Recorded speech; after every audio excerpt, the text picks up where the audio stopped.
and as you may know, a legislative effort to expand on the Foundation Budget Review Committee's recommendations did not go through under the deadline, and it will probably be taken up in January. But I'm going to brief you on stuff the legislators clearly already know, so that when they get here, you'll be ready for the discussion. There was an event apparently in Pittsfield that we were not aware of, and they'll be coming from there. If for any reason I'm done before they arrive, we will break for more food. I also want to introduce, for those of you who don't know them, Pat Carrera and Liz LaFond, who are our field directors for Western Massachusetts. And I don't know whether you got the impact of the fact that you had a member of the National Board of the National School Boards Association here with us tonight. That's Jake Oliveira, and our president-elect Devin Sheehan from Holyoke. Those two guys tied up the delegate assembly last year in San Antonio until the National School Board's Delegate Assembly actually ended up approving resolutions protecting the civil rights of students and protecting or emphasizing the importance of earmarking in the federal budget, which is very important to us, and the importance of gun safety by limiting access to guns to people that might bring them into school. And Massachusetts had a great hand in that. We're very proud of the role that we played. And Devin, who was the author of those resolutions, and Jake, who was the chairman of the National Resolutions Committee, had a great deal to do with steering those through, which, by the way, emphasizes the importance of having leadership in key places where you might need them.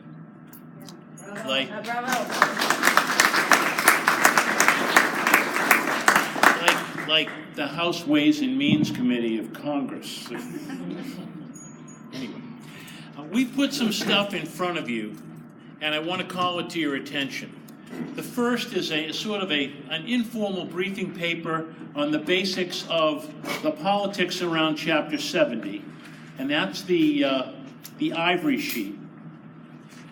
On the green sheet, I have a little tool I'm going to use in a second to explain how the foundation budget distributes money. In the back, we've provided the foundation budgets for every town and city in Berkshire County and every regional school district. So if you don't have your foundation budget in front of you for your town and your region, you can get it in the back, which is conveniently located near all that food that hasn't yet been eaten. The big handouts are twofold, and I'll explain. I'm going to explain this chart to you. This is a chart that lists every town in Berkshire County and all the information related to the towns that you might need to understand your foundation budget. So it's a good reference tool, and we just designed it so that you could refer to it. And now what I'd like to do is to just talk to you very briefly about how the foundation budget works. Because in Massachusetts, the state looks at three things before they send you money. The first thing is, what does it cost to provide an adequate education to your students in your town or in your region? They ask a second question. How much of that adequate budget, which is called the foundation budget, how much of that adequate budget can you afford to pay at your town or regional level? And then number three, how much do you need for the state to fill in that gap? So if this is your foundation budget, and this is how much you can pay, the state will give you the balance. That's the simple explanation. I'm going to explain to you how they figure out how much to give you. And then we'll talk very briefly about some of the key questions around the debate. You have this 11 by 17 inch sheet that says how wealth matters. If you don't have one, or if you need one, we have extra copies up here at the table. You notice we spared no expense in producing this in color format because it's Berkshire County. These are the foundation budgets for two communities that I want to compare with you. I want to compare Lee and Lenox because they're next to each other. We're in Lee, we're next to Lenox, and they're about the same size. So take a look at this chart. You all with me? We're going to talk about how the state decides what's adequate for Lee and Lenox. So if you look at Lee on top, you will see 17, I'm going to have to use this now, because you can't compete with the soda machine. Okay, well, you see that there are 17 or 18 columns of data that run across the top. You all see that? And you can see that in those columns are the numbers of students from Lee at every one of those grade levels. So you see that Lee has 13 preschoolers, 53 full-day kindergartners, 199 elementary students. You with me? Follow that? And if you count all the way to the end, and you eliminate for the kids that are counted twice, and I'll explain why, you see that Lee has 621 students. Now you also see in columns 14, 15, 16, and 17, actually, I believe it's columns 10 through 17. Actually, I'm sorry, 8 through 17. Columns 8 through 17 are special categories based on where the kids are in school or what their economic status is. Those numbers are duplicative. So if you took 621, that would be the total of columns 1 through 7. And then columns 8 through 17 are counted, but they're not counted in the total. I'll explain why. Along the left side of this paper, you see the 11 different categories of expenses that a school district might have.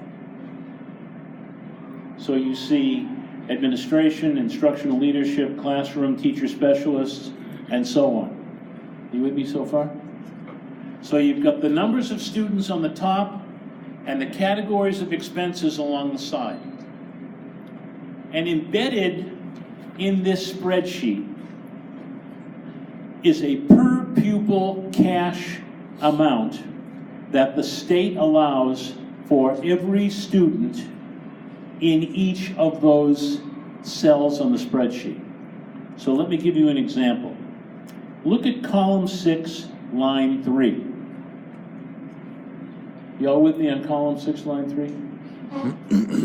You see a number that starts with $850,189. That number is derived by multiplying the number of students in high school, which is 210, by the state's average per pupil allotment, which is embedded in the spreadsheet. Now, if you wanted to know what that number is, you could divide 850,000 by 210 and you get the number. And any district in the state that has 210 students in the high school will have the same number because it's basically the same embedded figure. There are some small exceptions, but generally that's how it works.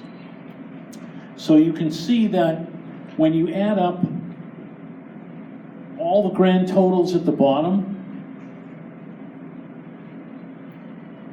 and when you add up all the grand totals at the bottom of columns 8 through 17, you get a grand total of $7,003,346. It's marked in yellow.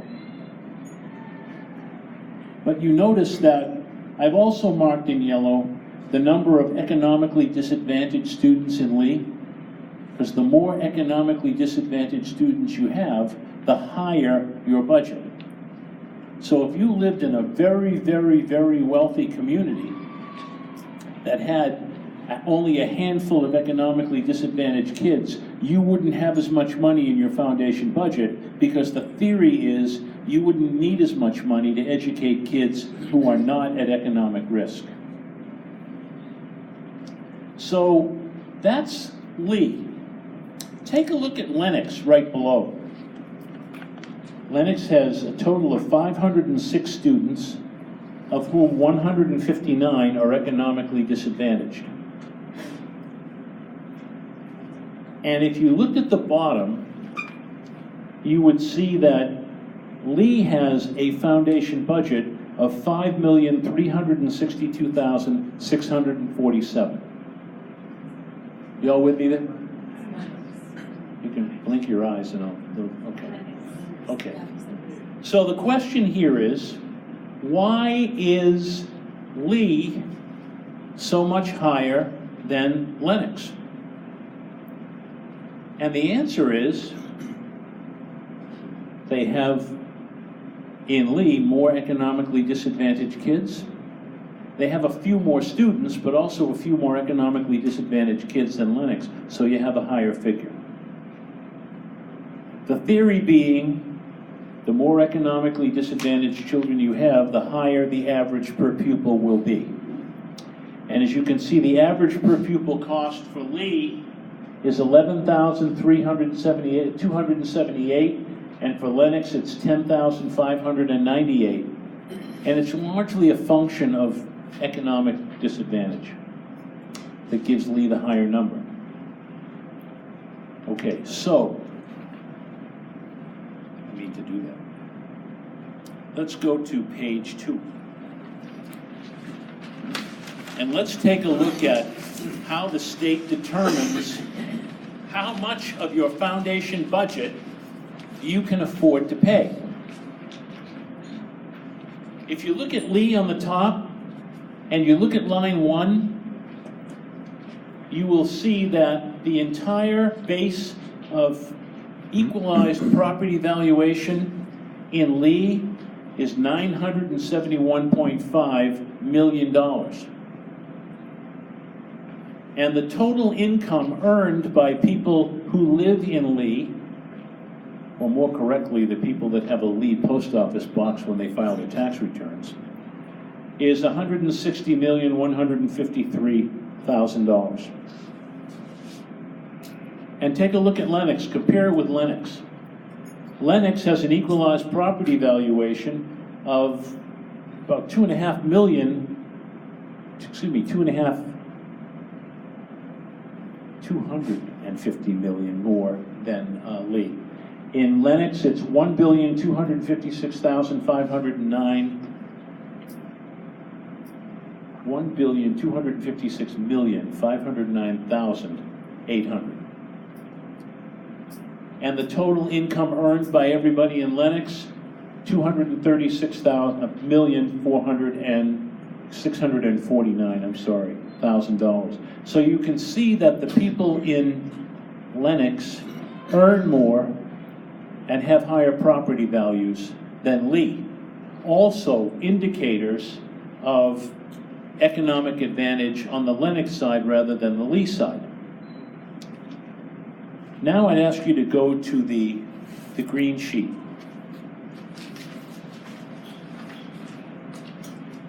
Based on what you see, I've got 3 categories of information for you.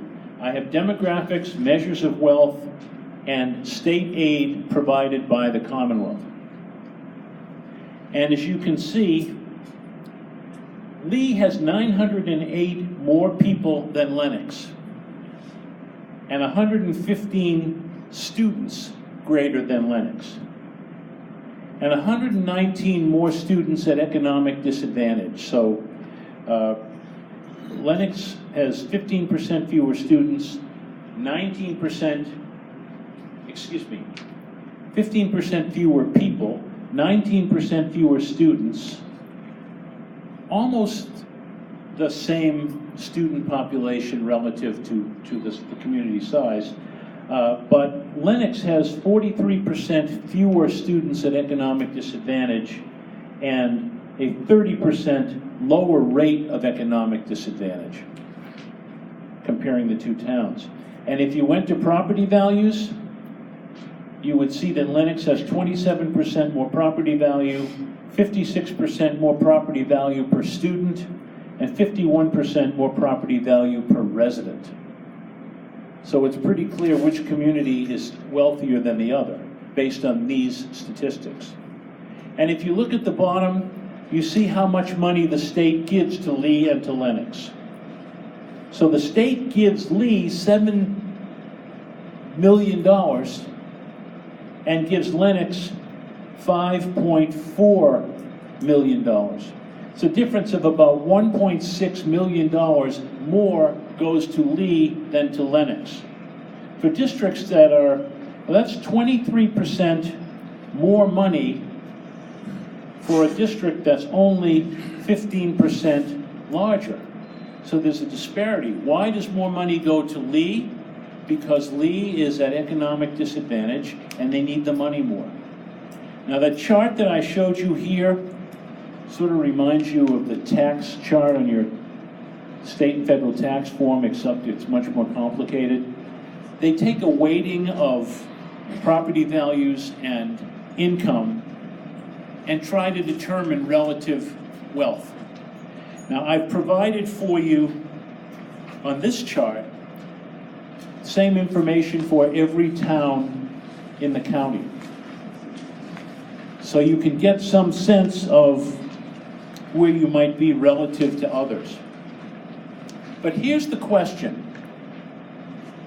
If you're from Lennox, do you think that Lee deserves more money than you do? Probably not. If you're from Lee, do you think that Lee gets enough to make up for the imbalance for the students that Lee educates? Probably not. Nobody's really happy with this foundation budget system, except it does have a rational basis in fact. So therein lies the heart of the debate around the foundation budget and Chapter 70. Now, I told this before, so you might have heard this. When something is not as complicated as it needs to be, we say, look, this isn't brain surgery. Now, I come from Cambridge, Massachusetts. We have lots of hospitals. I used to work at one. I was a bedpan commando at the Beth Israel Hospital in Boston. I carried bedpans around for a part of my life. We've all had jobs that we all hated, and that was one of them. But I worked with a neurosurgeon who was a nice guy, and I said to him, Andy, we say it's not brain surgery. What do you brain surgeons say? He said, well, we say it's not rocket science. So on the North Andover School Committee, we had Dr. Chris Orgren, who actually worked for NASA and worked at Cape Canaveral and Cape Kennedy. The PhD from Cornell University. He's an astrophysicist. Chuck, Chris, what do you guys say if it's not that complicated? And he said, we say it's not Chapter 70 state financial reimbursement. Took me a long time to get there, but hey, you know we've done all this time. So now comes the debate. How do we fix Chapter 70? Where do we get the money? And herein lies the problem. Nobody likes it. Everybody has to deal with all the requirements to educate the kids. And I think most of you who have had to make cuts, reductions in your budget because the rate of inflation hasn't kept pace with the rate of growth of state revenue. So when that happens, what do? You get frustrated, you get angry. Parents want to kick the nearest shin. Whose shin do they want to kick? our friends on the school committee who make all these difficult decisions, because you're the people that actually have to make the budget work. So when you cut a teacher, when someone loses their job, when you cut a program, people will come to you and say, why are you doing this? Because they don't understand how the system works. So what do? We get angry. We want to kick the nearest shin. So what do? We go to Beacon Hill and we say, fix this. And the problem is, as you can see from the bottom of this yellow sheet, we've made several recommendations for how we might want to fix the foundation budget. But we would love, for example, to have the foundation budget help us with retiree insurance. We would like to have an accurate count of the number of low-income kids that we have, because in order to be counted as low income, you have to be engaged with a state agency. If you're not engaged with a state agency, you can't count. We have some districts that have dozens of kids who are undocumented. They don't count. We can't count them. If we try to count them, they have to be engaged with the state agency. If they engage with the state agency, they can get deported. They don't want to do that. So there's a real challenge. How do we get the accurate count? And one of the reasons why the legislation didn't get through this year was because we, namely the superintendents and the school committees, asked the House, who got the bill second, to please give us time to figure out a way to determine how many low-income kids we have, especially if they're undocumented, and we need to figure out a way to count them so we get reimbursed for those kids. We have some communities that have multiple tens, dozens, one community, over 800 undocumented kids, and they don't get state reimbursement in full for those kids because they're not technically economically disadvantaged under the new provisions. So we asked the House to work that out, and it got way too complicated, and we'll be continuing that discussion next year. We're not that concerned about it because we always have the traditional way of looking for funding. The big questions include, where are we going to get the revenue? And we thought we were going to get some revenue from the millionaire's tax. That was going to generate anywhere from $1.5 to $2 billion. And of the $2 billion, I think $5 billion of it had already been requested informally. That money was spent before it came, and it's not coming. So we don't have that. State pension funds, I was at a meeting of the State Teacher Retirement Board on Friday. Only 60% of the state pension fund is funded. So in order to make it actuarially stable, we need to generate a lot of money to keep the state retiree system working. Now, we're fine, and we have a plan to get there by 2038. And let's hope that we can get there, but in the meantime, that costs money. Children and Family Services have not had the kinds of revenue that schools have had. Mental health and public health services have been, as those of you who were kids with special needs realize, they're hurting for money. State's infrastructure needs to be addressed. I'm not going to mention the T here, the Boston subway system, except to say that, just so that you know, maybe 3 times a week somebody in my office can't get to work on time because of a problem with the T. We got to do something about that. Medicaid, which provides health care for people who are economically disadvantaged, that's a shared expense between the state and the federal government. And by the way, Medicaid insures everybody who is at economic disadvantage, which means elderly people who are trying to make it at home and kids who are poor and trying to make it at home as well. Just so that you know that this might surprise you, but there are 20,000 children in Massachusetts who get Medicare, and another 80,000 children in Massachusetts who get Social Security because they're dependents or survivors. So that's the difficult question, and there are no right answers and there are no easy answers. But what we did want to explain to you was that the reason that we're still working on getting the foundation budget done is because we have so many unanswered questions that we need to do it right before we get it done. And in the meantime, we have our traditional budget process to work on. So I just wanted to give you a general orientation. I know that Smitty had talked to us about coming out to Berkshire County and giving a general presentation on Chapter 70, get the technical stuff out of the way so that you could have a legislative forum and talk to your legislators about this. You are very fortunate that when we do a legislative forum out here in Berkshire County, as opposed to almost anywhere else in the state, I think everybody's here.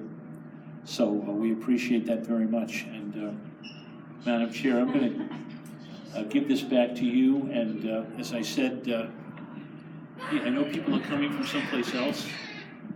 So. Okay. Well, thank you, Glenn, for all of that information.